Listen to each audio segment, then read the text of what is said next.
Bueno, vamos a hablar sobre la psicología como ciencia, la psicología como ciencia de la mente, la conducta y la personalidad. Psicología como ciencia de la mente, de la conducta y de la personalidad. Esta rama de la psicología ha caminado ya algunos años en la comunidad científica y actualmente pues ocupa un sitio privilegiado en el entender la conducta del ser humano y estudiar los diferentes procesos de la mente. Si nosotros queremos extenderle un poco más, la personalidad es un constructo que ha tenido muchos avances en los últimos tiempos. Bueno, vamos a iniciar diciendo que la psicología pues ya ha recorrido un largo camino, ¿no es cierto? Desde el mundo griego, desde la filosofía, que es la madre de la psicología, pues es el tronco común de donde surge la psicología en el mundo griego, ya se hablaba de un constructo denominado alma. Este constructo social y apegado a la época, pues quería de alguna manera explicar cómo el alma era dueño o era un constructo social que trataba de explicar un poco el comportamiento del ser humano.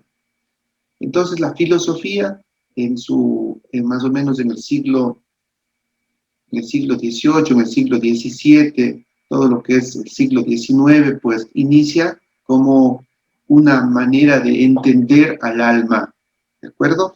Ya recién en el siglo XIX, pues se le cataloga a la psicología como el que estudia la mente a través de un método científico, habíamos dicho, ¿sí? Sobre todo la mente y la conducta, en el pensar, sentir y actuar. El objeto de estudio de la psicología, pues, es la mente en primer momento y la conducta en segundo, y tercero, pudiéramos hacerle participar al estudio de la personalidad. La historia de la psicología, entonces, como habíamos indicado, tiene unos antecedentes filosóficos ya con los grandes científicos de todos los tiempos como Platón, Aristóteles y Descartes. El nacimiento de la psicología tiene su aparecimiento con las teorías o con las escuelas del estructuralismo, del funcionalismo, la escuela Gestalt. Actualmente las corrientes psicológicas son claras y bien definidas, ¿no? Aquellas que ya han cumplido años, es el psicoanálisis, el conductismo, la psicología humanista y la psicología cognitiva.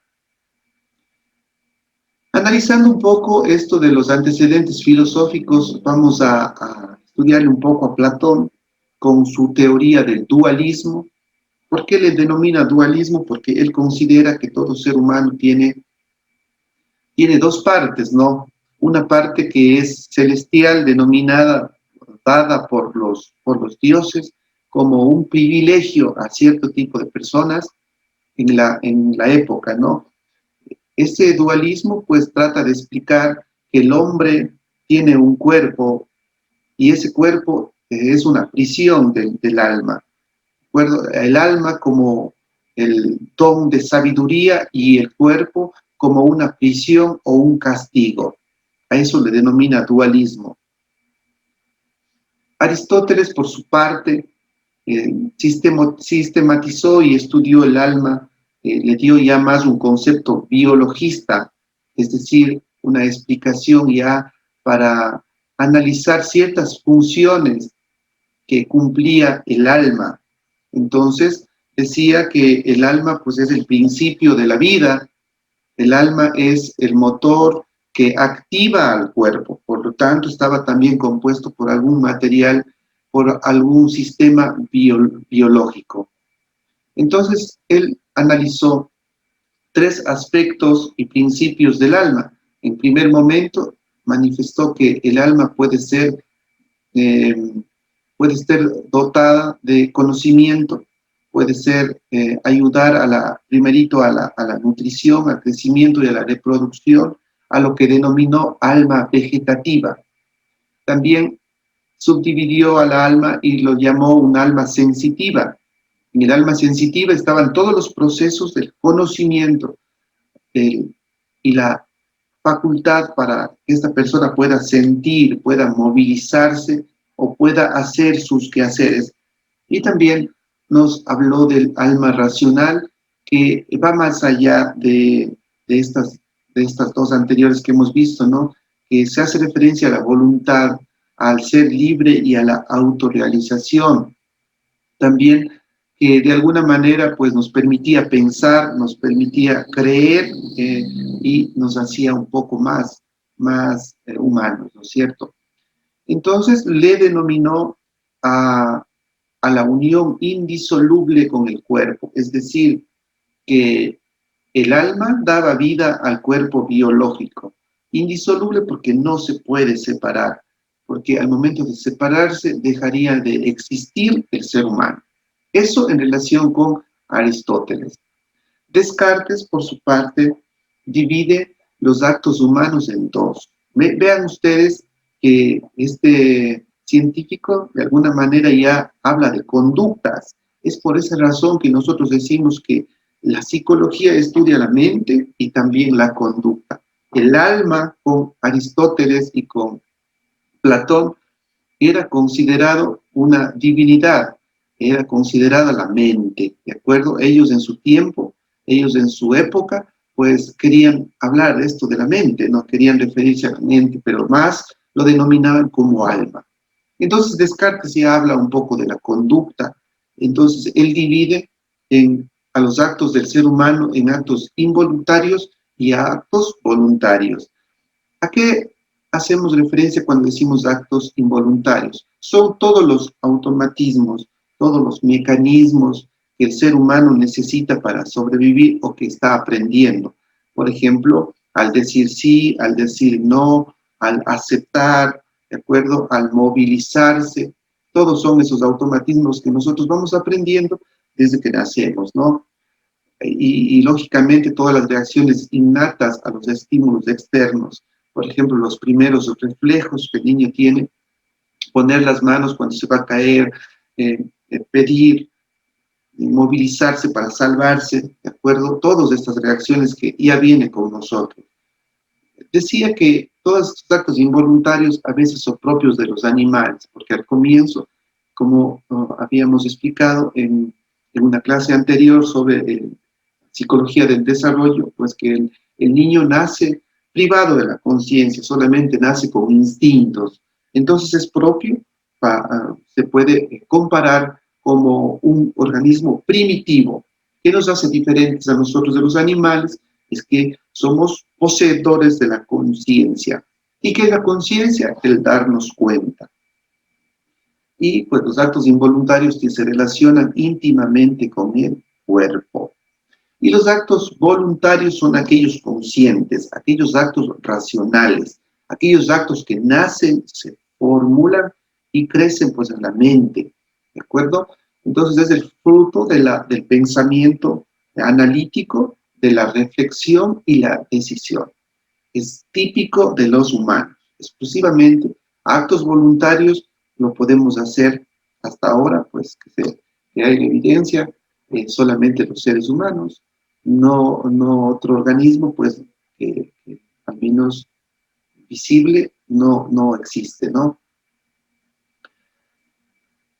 Descartes también dijo que la mente y el cuerpo interaccionan a través de la glándula pineal. Miren ustedes que habíamos dicho que Aristóteles ya empezó a tener esta visión biologista, ¿no? Entonces, con estos estudios que dejó Aristóteles, pues Descartes habla ya de la glándula pineal, la que se encuentra en la base del cerebro, y lo relaciona con los actos voluntarios. ¿De acuerdo? Más o menos ya empieza a dar los primeros indicios de sensación y percepción del cuerpo. La mente y el cuerpo interaccionan a través de la glándula pineal, ¿sí? Y se da cuenta también el ser humano de los actos voluntarios e involuntarios. Descartes habló de dos tradiciones de la psicología, ¿no es cierto? Una mentalista y otra fisiologista, ¿sí? A diferencia de lo biologista que nada más afirmaba Aristóteles, pues Descartes ya dice fisiología. Es decir, que a la anatomía le pone la función. Eso se denomina fisiologista. El mentalista, por su parte, estudia pues, mediante la introspección lo mental y lo inobservable. ¿Qué es la introspección? La introspección es la introyección hacia sí mismo, la introyección para buscar dentro de la persona, pues, ese material que de alguna manera nos hace actuar. ¿Por qué los seres humanos actuamos de diferente manera, de diferentes eh, ante la misma situación reaccionamos de diferentes maneras, nos hace únicos en ese actuar? Eso se refiere a una tradición mentalista que involucra la mente, ¿de acuerdo? Mis pensamientos, mi propio ser, mi propio entender. Eso se denomina introspección, lo denomina pues Descartes. Y una tradición fisiológica que habíamos dicho que se estudia todos los actos observables involuntarios, pero ya con una función. Una zona anatómica que hace alguna cosa, que hace algún proceso, pues lo denominamos fisiología, ¿no? Por ejemplo, el, el que mi cerebro pues coordine una actividad motriz para mover el brazo, o cuando yo me pincho y retiro el brazo por el dolor. Eso es un mecanismo donde ingresa la parte anatómica y la función. A esto lo denominamos una visión o una tradición fisiológica. Y hablando ya de las corrientes psicológicas, pues entendemos y ya aparece pues la psicología ya a tomar forma, entonces con el famoso estructuralismo que corresponde a la primera escuela psicológica. Entonces aquí tenemos un dato importante. ¿Cuál es la primera escuela psicológica? El estructuralismo. ¿Quién es el fundador? Wilhelm Wundt, ¿no es cierto? Wundt fue el primer científico, el primer fundador de la psicología. ¿Por qué? Porque él creó el primer laboratorio experimental en Alemania, ¿no es cierto? El objeto de estudio del estructuralismo corresponde a los contenidos de la mente, es decir, él de alguna manera analizó la estructura mental y lo dividió en elementos simples. Estos elementos simples corresponden a las sensaciones, a los sentimientos y a las imágenes. Estos elementos, entonces, son o formarían parte de la mente según el estructuralismo. El método que él aplicó para analizar esto o para sacar su teoría fue la introspección. ¿Qué es la introspección? La introyección hacia sí mismo, el hablar desde lo profundo, ¿de acuerdo? Los temas de estudio, pues este científico pues se dedicó mucho a estudiar la psicofisiología, el funcionamiento de la mente con las estructuras anatómicas, la explicación de la sensación. Aprendió a relacionar el estímulo y respuesta, ¿no es cierto? La relación psicofísica entre el estímulo y la respuesta, y de alguna manera ayudó a la descripción de la conciencia sensorial. ¿A qué le denominó conciencia sensorial? A que un organismo posiblemente pudiera responder a cualquier estímulo que venga del exterior. Vamos con otra corriente psicológica denominada el funcionalismo. El representante fue James, ¿no es cierto? El funcionalismo criticó fuertemente al estructuralismo, a Wundt, y manifestando que no se puede ver la mente, sino los comportamientos. Vean ustedes, ¿no? Mientras el estructuralismo, pues, afirmaba que el ser humano estaba formado de estructuras claramente definidas, como son las sensaciones, los sentimientos y las imágenes. Kuhn decía que no se puede ver la mente sino los comportamientos. O sea, que la traducción de mis sensaciones son traducidas a través de una conducta. Hace de la acción, es decir, del comportamiento, el punto central de su estudio. El objeto de estudio, pues, se dedicó mucho a estudiar los mecanismos de la mente para adaptarse. Estudió las emociones, ¿de acuerdo? Estudió el funcionamiento, por eso, funcionalismo, ¿ya? ¿Qué es estudiar? ¿Cómo pudiéramos, o cómo se entiende esto de estudiar las funciones? Si el estructuralismo dijo que existían unas sensaciones, una, una, un estímulo que recibía del medio externo, le producía una emoción, pues este funcionalismo dice, bueno, veamos cómo se traduce esa emoción. Si, por ejemplo, a mí me gritan, le ofende, y la conducta, el comportamiento sería, por ejemplo, reclamar o llorar, eso, que yo vea, el que pueda hacer con el organismo, a eso se denomina que los comportamientos se ven. ¿Y de dónde salen los comportamientos? De la mente, ¿sí? Se interesó por las observaciones objetivas, ¿sí? ¿Qué es lo objetivo? Lo que se puede ver, lo que se puede sentir, lo que se puede tocar. ¿Qué es lo subjetivo? Lo que siento, lo que no se puede ver. Por ejemplo, la fiebre, ¿ya? La fiebre es un signo y un síntoma también, porque se puede tocar, ¿no es cierto? Se puede sentir, pero también se puede medir. También puede decir, yo me siento con fiebre.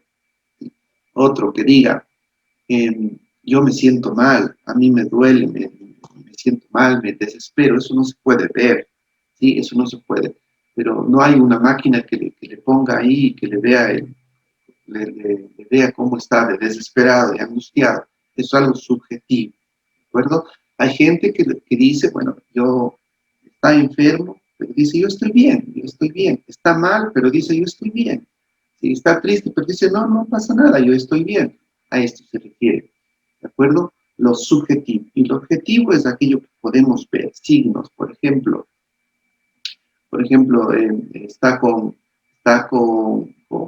se desmayó, ya. No puedo ver el desmayo, pero puedo ver la reacción, de que el organismo se apaga, ¿no?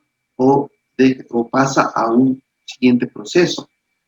El sistema nervioso central estudió también y lo denominó como una máquina que convierte el estímulo y la respuesta. Vean ustedes que James ya avanzó mucho y ya empezó a hablar de un sistema nervioso, ¿sí? La Gestalt, por su parte, con Will Teimer, rechaza a Wundt, a él, ¿no es cierto?, al estructuralismo. Rechaza a Wundt y lo califica como insuficiencia de elementos en el estudio de la percepción. Él manifiesta que las propiedades del todo son más fuertes y prioritarias que las partes, lo que decíamos, ¿no es cierto? El todo se explica a través de las partes. Esto, pues, de la escuela Gestalt ya avanzó un poco más en los estudios y de los elementos de la percepción. La percepción, que es todo lo que yo, pues, de alguna manera puedo incorporar a mi aparato cognitivo del medio que nos rodea. Otra teoría, pues, otra corriente psicológica lo pudiéramos denominar ya las teorías clásicas, las teorías de nuestros contemporáneos, ¿no es cierto? Las clásicas, las que nunca han pasado de moda, si quisiéramos llamar. Tendremos en un primer momento el psicoanálisis. Freud estudió las neuropatologías. ¿A qué lo denominaba esas enfermedades de su época, de su tiempo? Pues lo denominaba neuropatología a la histeria y a la neurosis. Y también afirmó que son de origen psicológico. Por ejemplo, Freud, cuando trataba de estudiar la histeria, se daba cuenta de que las personas o los pacientes que tenían este problema, pues presentaban signos y síntomas propios de esto, ¿no? Por ejemplo, el el brazo de palanca, ya, que no tenían ninguna causa física, ni psicológica, ni biológica, sin embargo tenían catatonismo, o sea, es decir, tenían una rigidez en el brazo, tenían una negatividad en el cuerpo producida más adelante, conocida como las enfermedades psicosomáticas.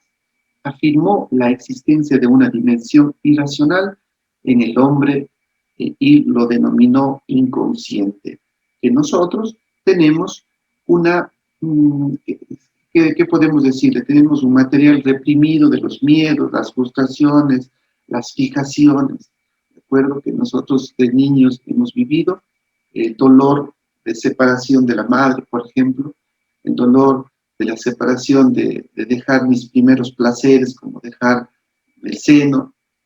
De acuerdo, es como el placer y la satisfacción que siente cuando en sus primeras etapas psicosexuales, como la etapa anal, en el que aprende a controlar esfínteres, ¿sí? Todo este material inconsciente, pues, lo llamaba él fijaciones, y que esas fijaciones de alguna manera se constituían en procesos fundamentales de la mente.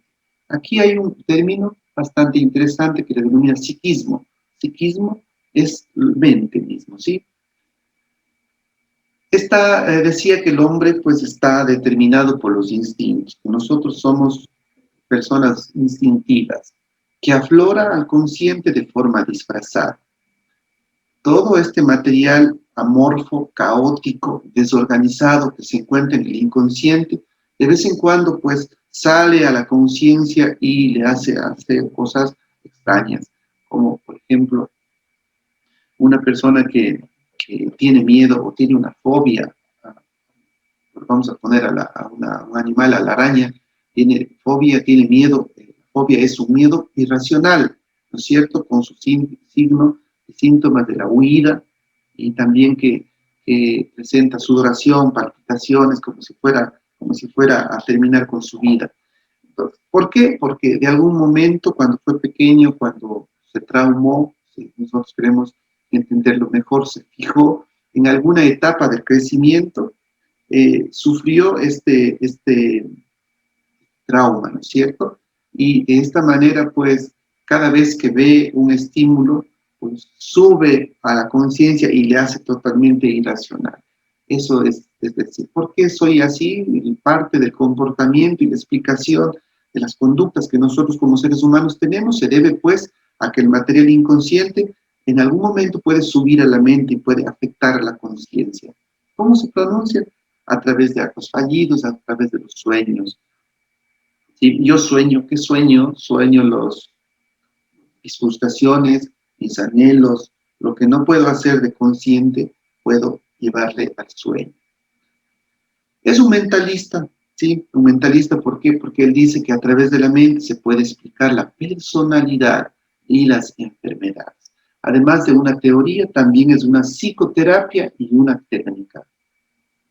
¿Qué más se puede decir del psicoanálisis o las teorías psicodinámicas? En cambio, las teorías psicodinámicas ya encierran los diferentes autores o los diferentes científicos que han estudiado pues esta teoría, ¿no?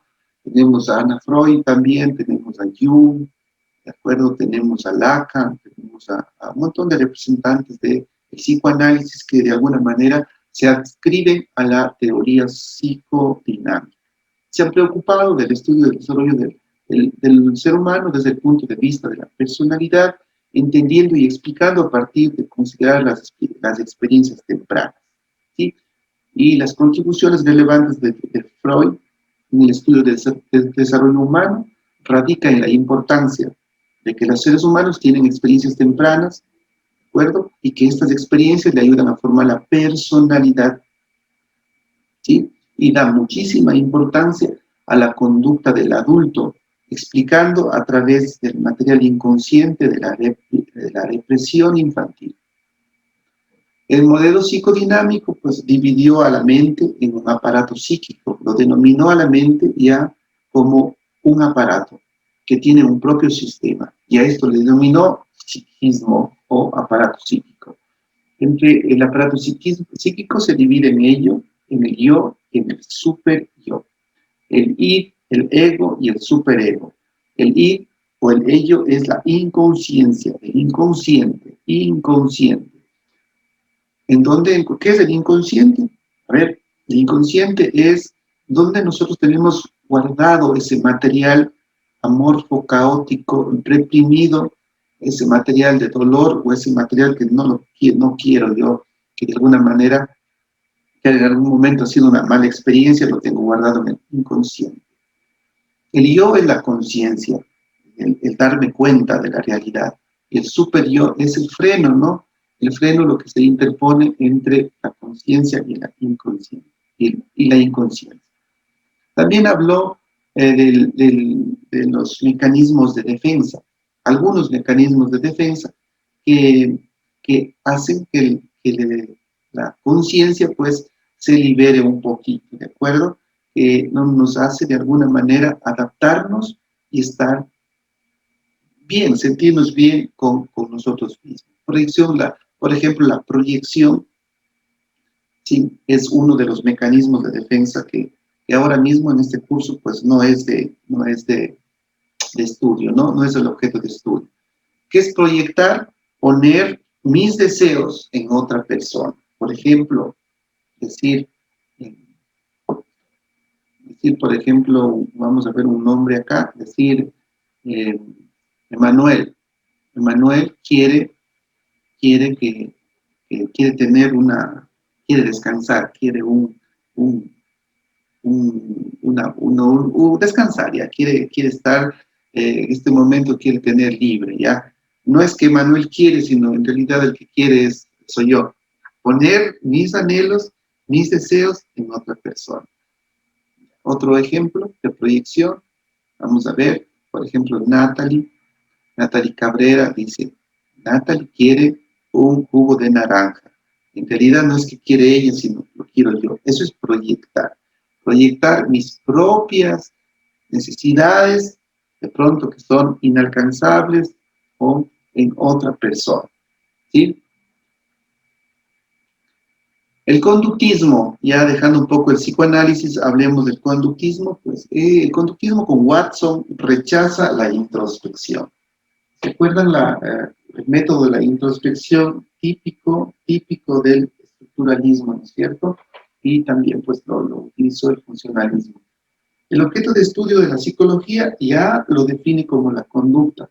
Watson descubre, predice y controla todo lo que pudiera pues pasar en la conducta de un ser humano. Le dota al ser humano de elementos de la conducta que es el estímulo y la respuesta, que son observables y cuantificables, obvio, ¿no? El estímulo. Mientras mayor sea el estímulo, mayor reacción tendrá el organismo. Observable, que se puede ver, pues un estímulo.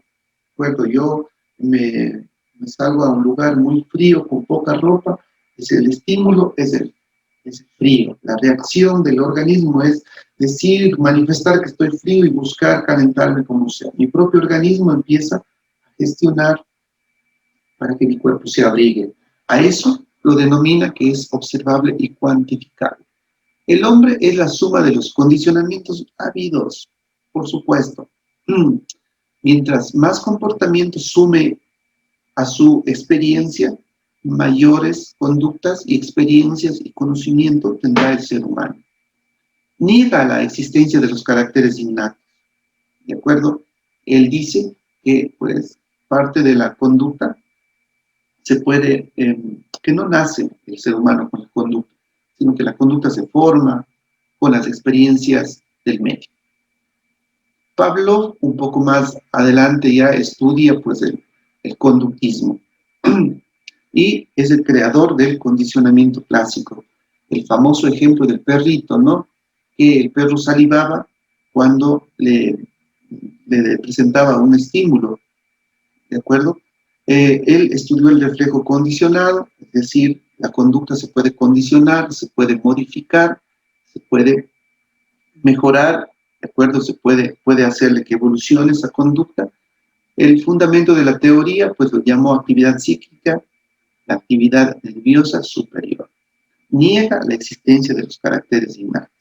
Vuelvo a decir, esto es importante, y póngale ahí un apuntador, negar la existencia de los caracteres innatos quiere decir que el ser humano no nace, ¿de acuerdo? El ser humano no nace con conductas. Las conductas son puestas de las experiencias. Pues aquí un poco de ejemplos, ¿no? Un poco de ejemplos de los condicionamientos. Dice, cuidado, no pises ahí. ¿Por qué? Dice mi madre, cuando pisa llora. Sí se dan cuenta, esto es un condicionamiento aprendido. ¿De acuerdo? Interesante, ¿no? Por ejemplo, mire esto. ¿Sí? ¿Sí? Esto es un condicionamiento eh, tal vez aprendido de los medios sociales, de las películas, etc. No debo ser violento en la escuela, no debo ser violento en la escuela, no debo ser violento en la escuela. Esto pues ya es, pues ya sin comentarios, la imagen lo dice todo, ¿no? Bueno, luego de eso pues hablamos del conductismo radical con Skinner. Toda conducta está siempre determinada por el reforzamiento, decía Skinner, ¿sí? El reforzamiento, sea este positivo o negativo. Desarrolló el condicionamiento operante como una respuesta que se repite si ha tenido éxito. ¿De acuerdo? Yo te doy algo, tú haz tal cosa. Eso que en ocasiones, pues, mal entendido mal aplicado por el común de las personas, en algún momento queremos andar condicionando a todo el mundo, ¿sí? La psicología humanista, ¿no es cierto?, con Maslow, pues, tiene su explicación en que los hombres son distintos que los animales. ¿En qué lo distingue? La naturaleza común a los hombres es bueno, ¿sí? Él trata de explicar pues una natalidad o un nacimiento individual y lo califica que el ser humano es único e irrepetible. No sirven los esquemas generalistas, dice él. Cada individuo es autónomo y responsable de sus decisiones. Resalta que se debe descubrir o reescribir la personalidad, ¿sí? En un ser original con una meta a alcanzar y que el ser humano tiene la capacidad de elegir qué meta tiene. La psicología estudia al individuo globalmente, pero de manera individual. Único e irrepetible lo califica la psicología humanista. De esta teoría se despliega pues dos importantes maneras de estudiar. Entonces el enfoque humanista le considera a la persona que tiene pues necesidades, ¿no es cierto? Necesidades básicas, secundarias, sociales, de autoestima y de la autorrealización. Únicamente cuando el ser humano pues cumple estos requerimientos o estas necesidades, dice que se va autorrealizando. El ser humano tiene dos maneras.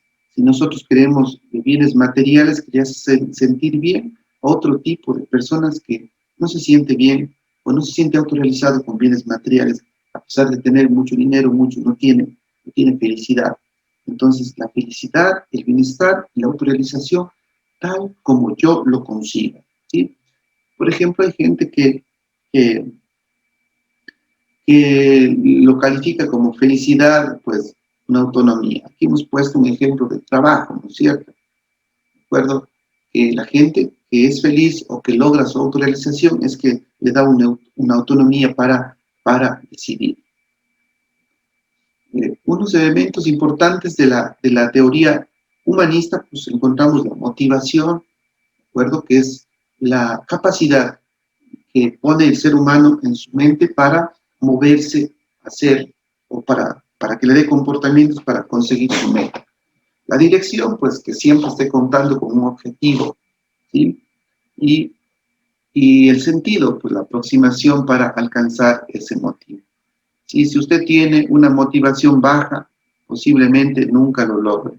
Si usted tiene una motivación media, posiblemente nunca lo logre. Si usted tiene una motivación alta, tendría que de algún momento alcanzar su ideal de su sueño. La teoría psicológica cognitiva trata de al sujeto, ¿sí? Como dotado de naturaleza cognitiva. Obvio, ¿no es cierto? Nosotros tenemos pues ya en nuestro aparato psíquico, por ejemplo, la memoria, en donde vamos de alguna manera a incorporar experiencias, ¿sí? El estímulo y la respuesta. Busca, elige, elabora, interpreta, transforma, almacena y reproduce. Planifica, programa, ejecuta y corrige. ¿De acuerdo? Si yo hago esto, alcanzaré estas respuestas y de nuevo, pues es un círculo que me permite alcanzar mucho conocimiento y de alguna manera pues alcanzar todo lo que me propongo. La mente humana procesa el estímulo, ¿de acuerdo? Genera información adicional.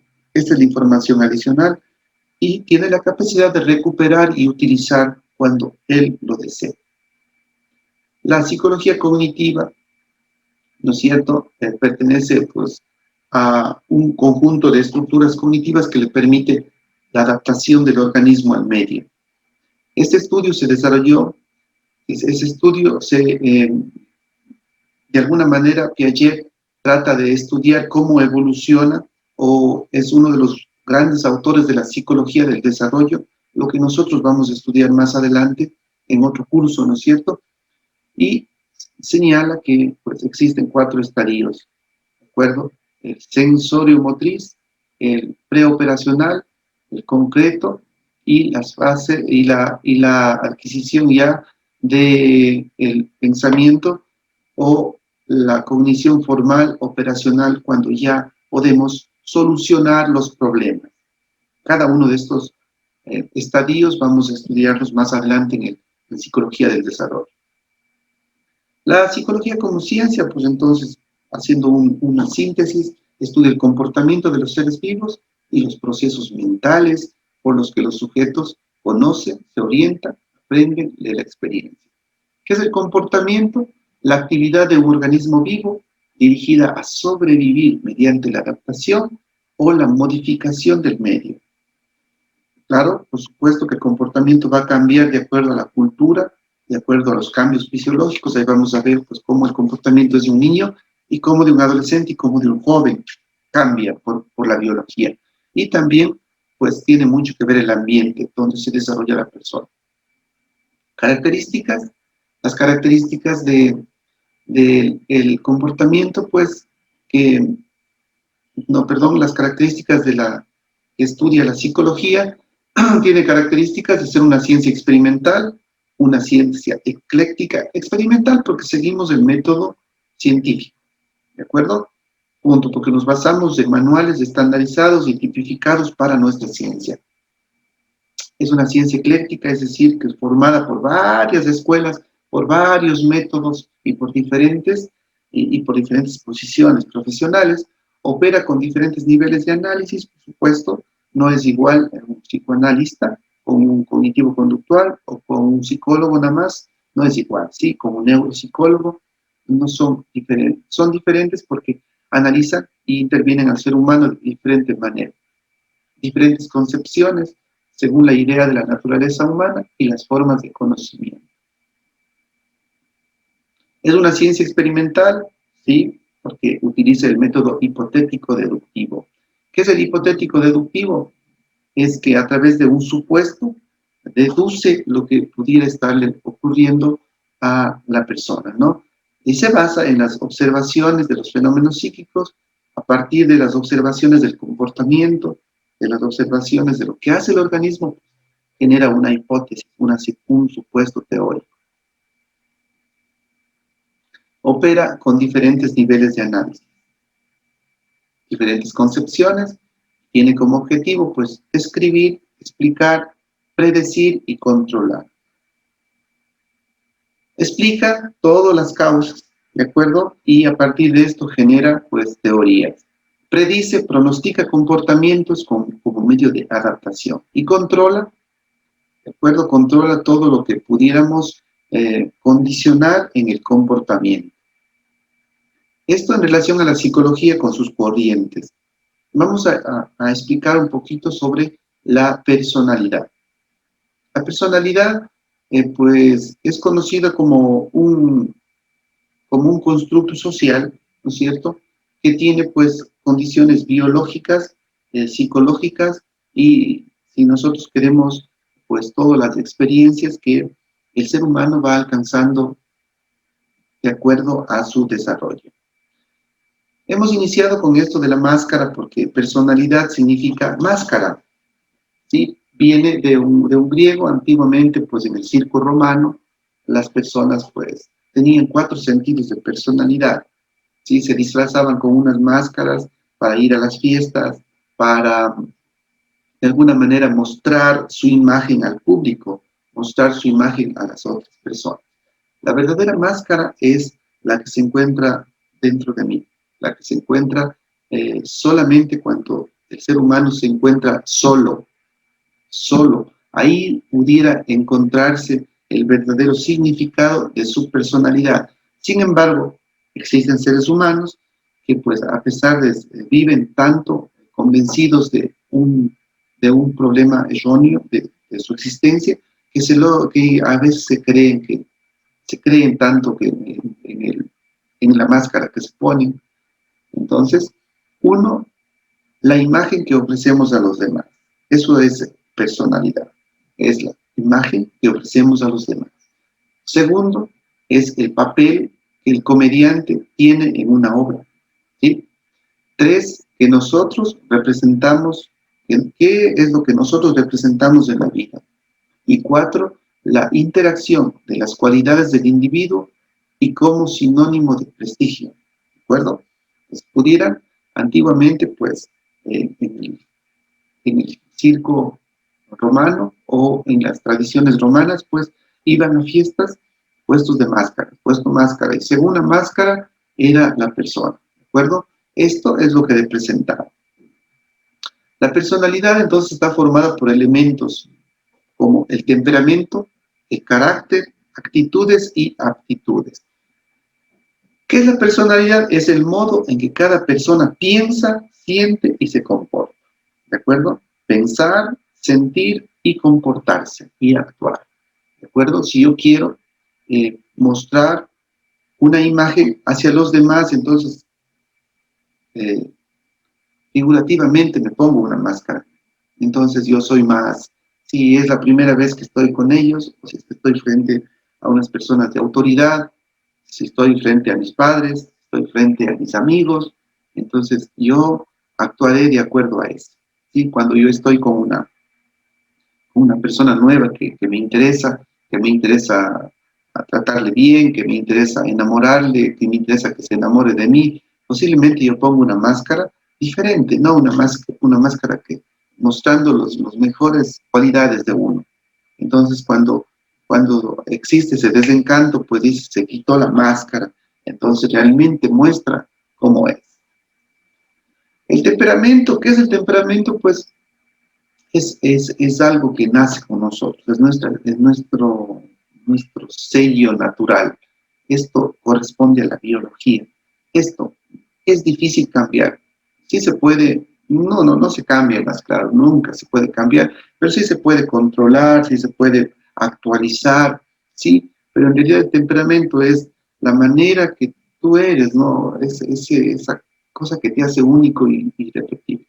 Personas que dicen, te ganaste un premio, sí, qué bien, qué chévere, me gané un premio, estoy feliz, chuta, saltan, brincan, hacen fiesta. En cambio, en otras personas que dicen, te ganaste un premio, dicen, bueno, sí, qué chévere, estoy contento, pero no vas a reír, no, sí, estoy feliz, déjame, ¿no? Es el temperamento, algo que es propio de nosotros. El carácter, ya hemos recorrido toda esta clase, pues, manifestando qué es el carácter, qué es el comportamiento, ¿de acuerdo? Son las cosas que se adquiere del medio, que se adquiere que te enseñaron, que aprendiste de la sociedad, del núcleo familiar donde te desarrollaste y de las experiencias que usted tuvo. Por ejemplo, un ejemplo de carácter sería que usted le gusta saludar, por ejemplo, y eso le enseñaron a usted, es un comportamiento, una conducta, saludar de la mano, saludar, otras personas en otras culturas no lo hacen, lo hacen con 2 besos, lo hacen con un beso, solamente lo dicen hola, o con una expresión de la mano, etcétera, etcétera. Esto se puede cambiar, lógico, pues, ¿no es cierto? Si usted se va a una mesa en donde va a comer con algunos, por ejemplo, con palillos, pues usted, su costumbre, su carácter, su manera de ser viene de una cultura donde se come con la mano, entonces posiblemente sí pudiera acoplarse al otro. Eso se llama carácter. Eso que dice, eres de mal carácter, eres igualito a tu padre, igualito a tu madre.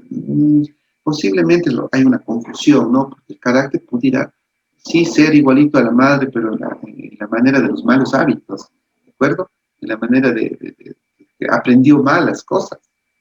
Sí puede ser igual al padre, pero si es callado, es medio ensimismado en sí mismo, eso es otra cosa, es igual al papá, pero ya en el temperamento, y eso es muy difícil, pues, cambiarlo. Aptitudes y actitudes, conjunto de temperamento y carácter en una única estructura. Actitudes, todo lo que yo puedo hacer. Aptitudes, todo lo que para lo que yo soy, para lo que me gusta, para lo que me apasiona. ¿De acuerdo? Entonces, tómalo por favor el temperamento, el carácter, actitudes y aptitudes. Entonces, mézclalo bien, ¿no es cierto? Mézclalo bien, ¿sí? Alicúelo bien y tendrá pues un batido de personalidad. ¿Qué es la personalidad?